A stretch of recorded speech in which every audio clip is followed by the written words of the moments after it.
Hey, your head's up to the longer podcast. And it's all about, in some ways, being careful about what you say because you can influence people. And we need to know that what we're talking about is right. I know it's right to us in our experience, but maybe we might not be on the right track because I'm going to have a little rant, as usual. I do it about once a year, of how long it takes for therapy to be so wonderful. Because someone got my goat. Anyway, have a listen after this.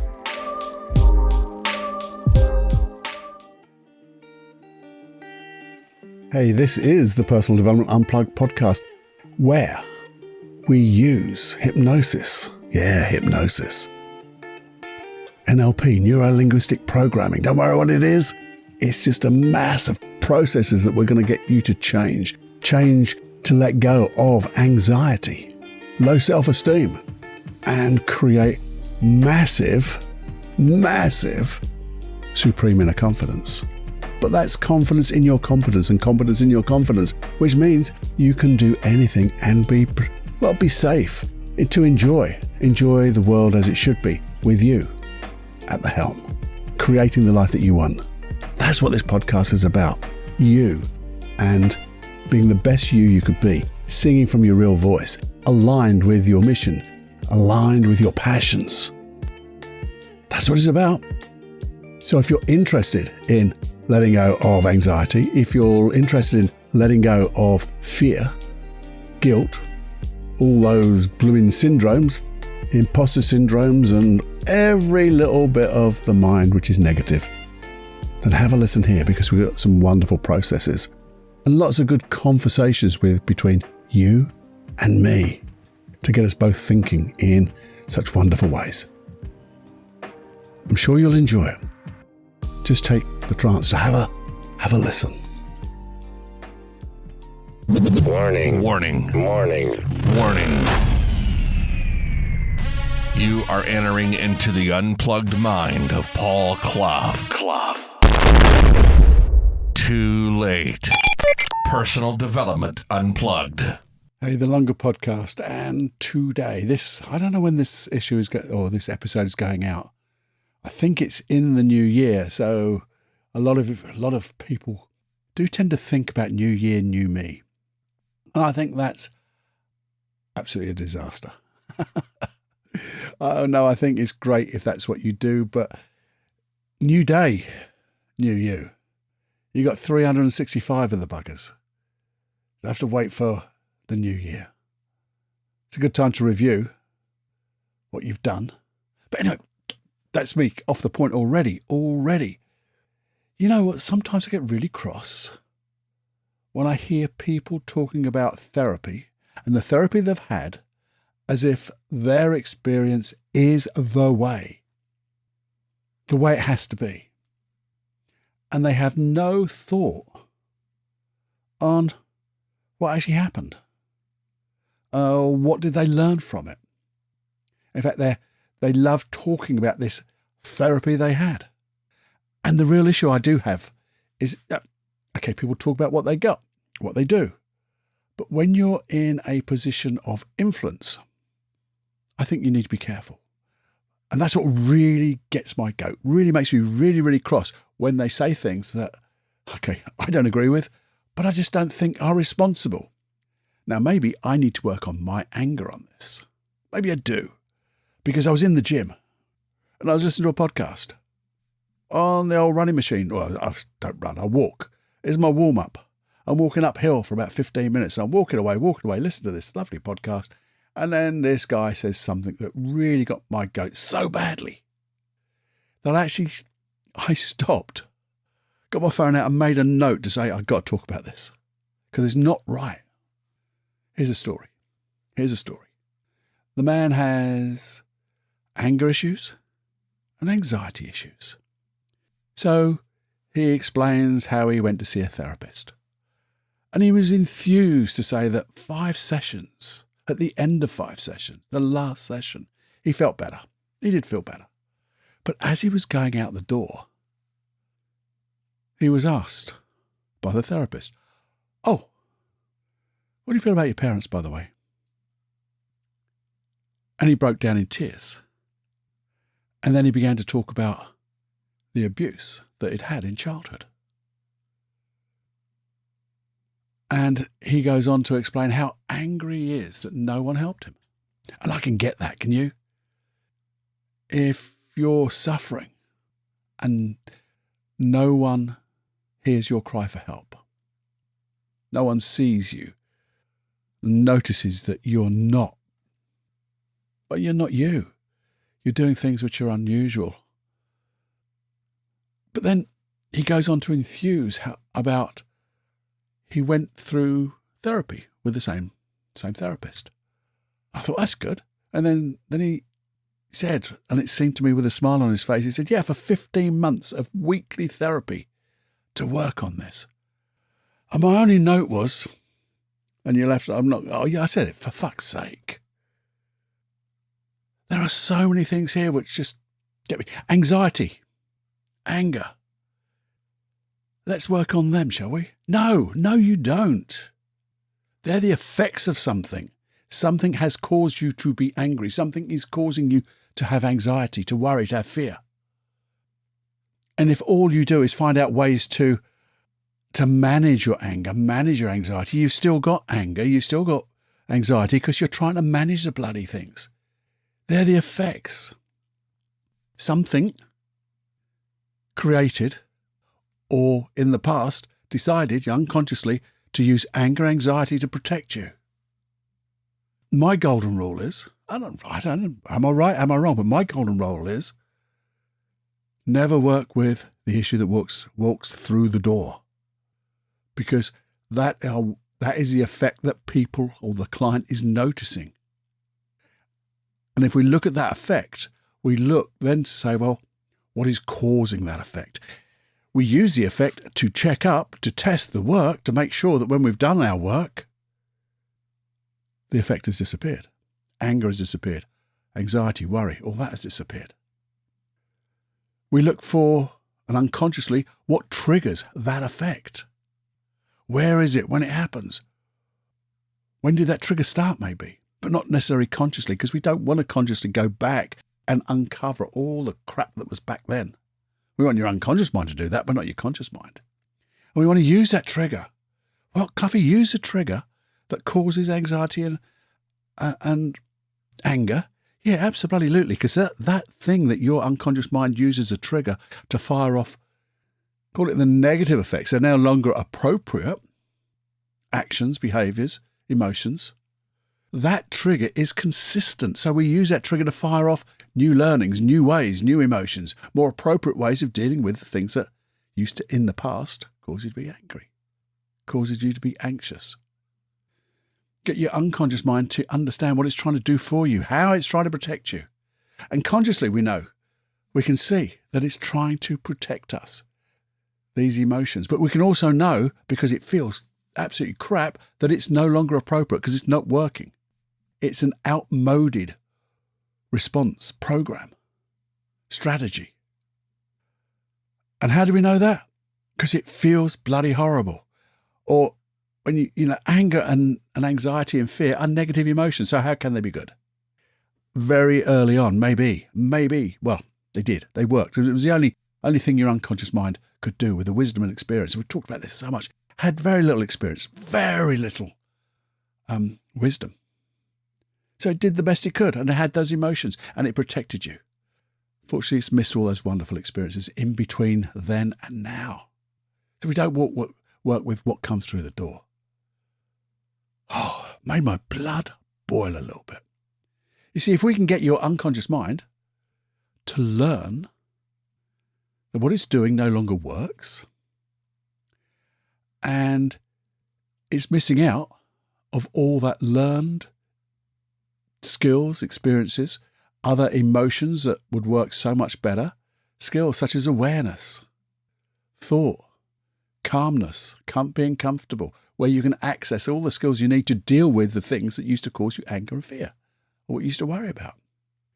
And if we can then show your unconscious mind what are better ways, we could just show it ourselves. How would you like to feel? One of the questions I ask my clients, how would you like to feel instead?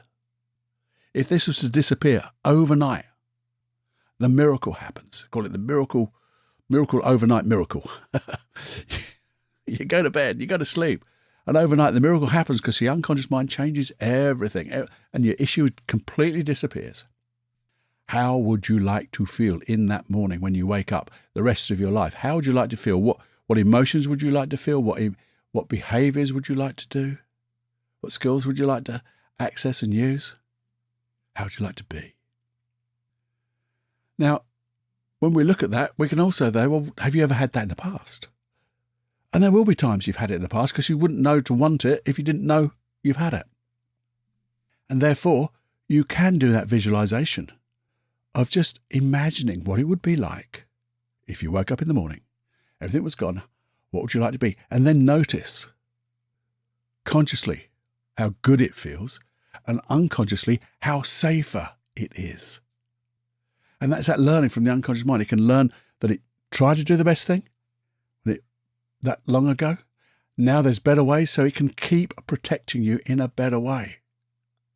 And I think that's brilliant. And that's just the basis or philosophy of, well, one form of therapy, our form of therapy, my form of therapy. Getting your unconscious mind to learn to carry on protecting you, but in better ways. And the thing is, what really got me was 15 months of weekly therapy. Now, I know this is a brief one. I had a client once who came in and said, you talk like, in some ways, Paul, that this therapy is like a speedboat.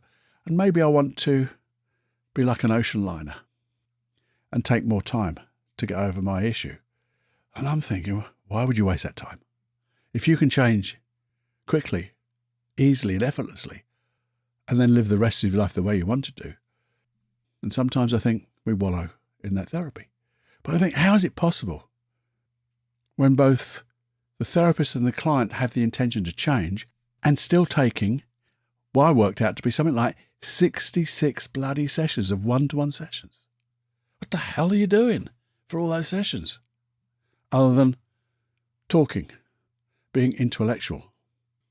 I fully understand my issue. Don't do anything about it, but I just understand it now. I find that crazy. If I can tell you now, this is one of my thoughts, and it was a weird one. I said, if you just go back and go back 15 months and listen to the 15 months of the weekly longer podcasts, forget the short ones in the middle, but there's the longer ones. For the last 15 months, you'd probably change anyway, just by listening to them. Because if you didn't change, your unconscious mind would give up doing the thing out of boredom and go, I've got to do something better. I've got to do something better. I can't stand this Cloughie keep talking to me weekly on week on week. You change then out of bloody boredom and just, God, I can't take any more. It's like just knocking the will out of you to keep the problem. But I like to change the problem quickly. So do my sons. They work in hypnotherapy and online therapy. My son Luke runs Cambridge Hypnotherapy. My son Joseph Cloughie runs an online program to let go of anxiety, fears and things like that. I run and do therapy, and we do it so much quicker. And it just seems to get done. And we're not the only ones. I'm not going to say, well, this is the way, but it is a way for us, and it's a way for the clients that come to us. And I know out there are similar therapists with similar beliefs that change could be easy, beliefs that change could be quick, and belief that the client can make those changes. Because all you need, I think, is the will to do whatever it takes. It's the intention to change, to have a real intention to change. That will to do whatever it takes. I'm going to change whatever it takes. I'm going to do this. And then when I ask my clients is, I know how you know how to do this, so we can do that. But just know what you want and how you want to be. So we've got a direction to work towards, so we can show your unconscious mind the safer way. And to say, you put the intention, knowing how you want to be, and that will to do whatever it takes. I think it just goes. Because we're then taking responsibility to change yourself. Because no one can change you, by the way. No one can make you change, other than by out of 66 sessions of bloody boredom, maybe.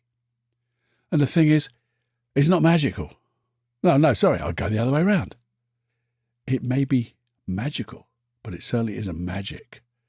You create the change yourself. You just find somebody who's going to help guide you to find the right therapy or the right process that just, boom, because it just works.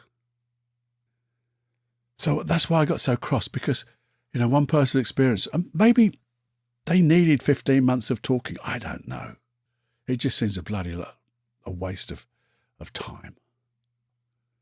You could have had 14 months of pleasure instead of 15 months of that. You see, if you need help to find a good therapist, just find a good, I like to say, a hypnotherapist, somebody who's a master hypnotist, someone who's an NLP master practitioner, someone who's a master practitioner of timeline therapy, someone who gets good results. Now, you won't be able to talk to their clients because that's confidential. But you'll know if you can talk to that person, whites of their eyes, find out their philosophy of working with people. Someone who has the same intention as you to let them go. I mean, that is my son Luke and Joseph, we have the most terrible business model, because it's the worst business model, I think, in the world, to have our clients get their results as quick as possible and effectively never see them again, in brackets, for therapy. And again, we're not alone. There are people who can do this and will do this for you, help you. And as I said, there's so many people, they'll be in your area. You can work online with people because it works just as well online if you get the right therapist with the right philosophy and the right intention as you.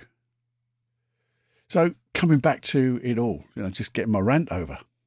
And I do this every now and again. I've even got, I think I did an episode saying what to look for in a therapist or something like that.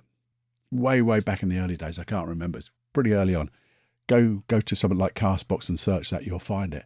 And it goes through the things you look, and it talks about initial consultations. It talks about, look, parting with your money until you're right.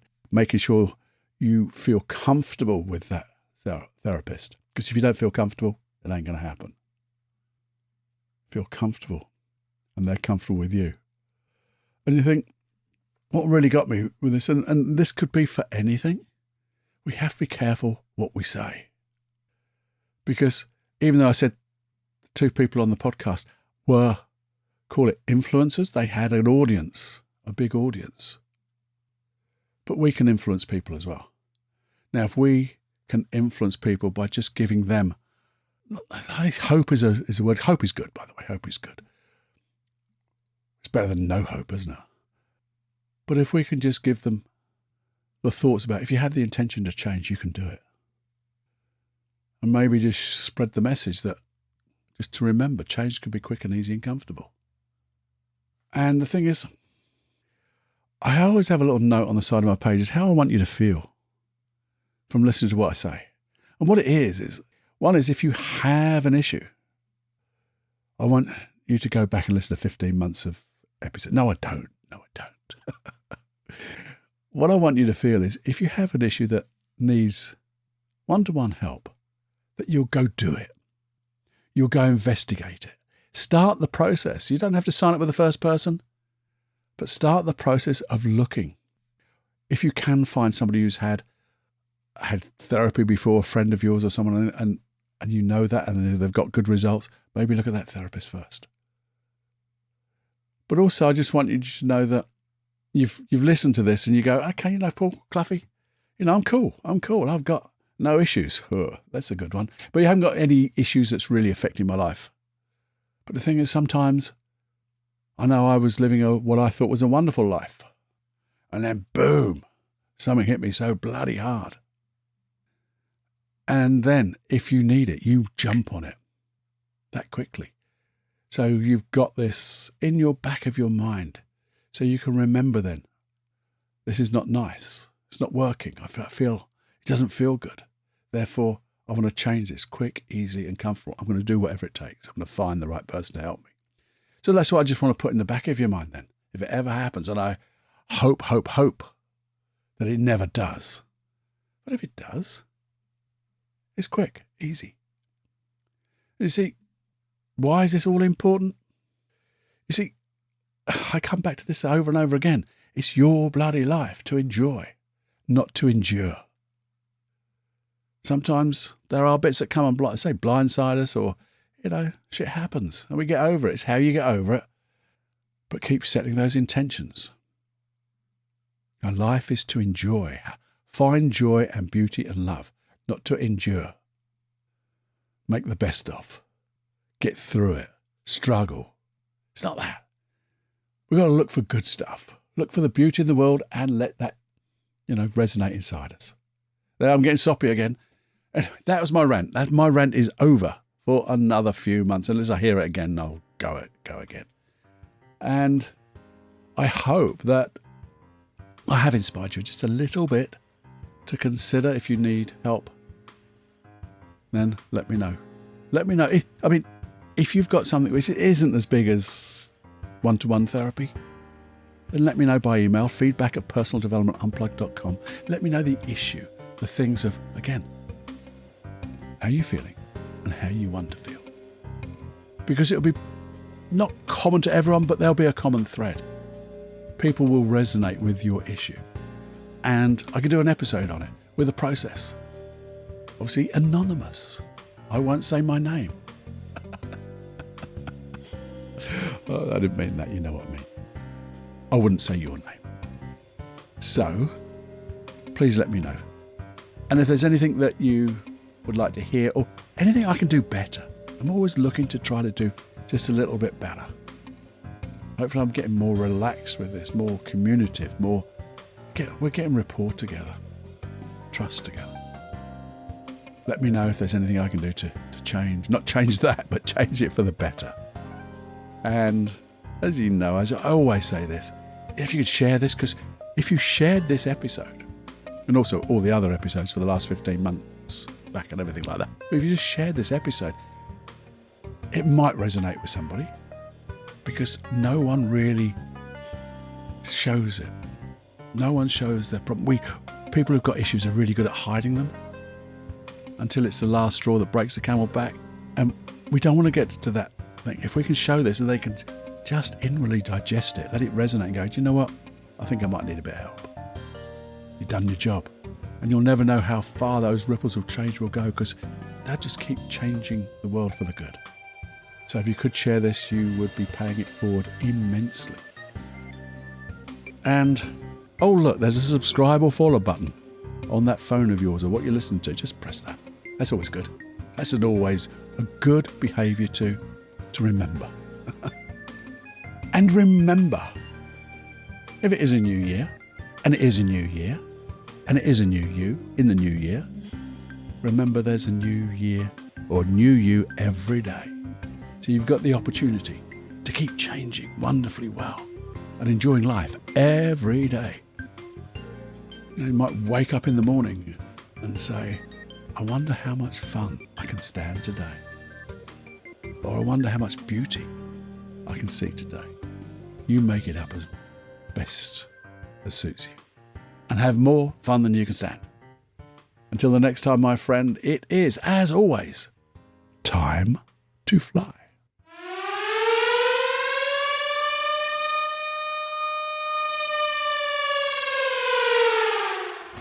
Warning, you are now leaving the unplugged mind of Paul Clough. It's time to fly on your own. Be brave, my friend. Personal Development Unplugged.